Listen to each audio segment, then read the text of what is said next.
In this tutorial, I'll be showing you how to add social media icons and links to your website.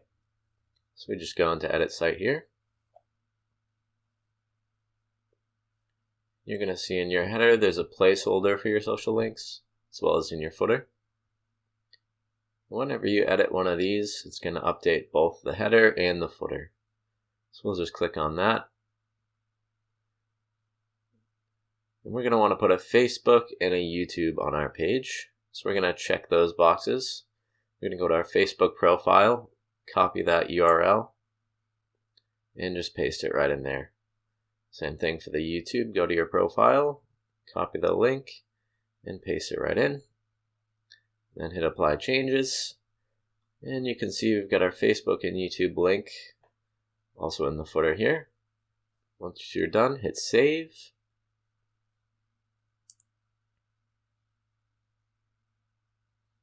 We're going to publish to make our changes live. And now when you click on one of these links, it brings us to our Facebook page and our YouTube page. And that's all for this tutorial.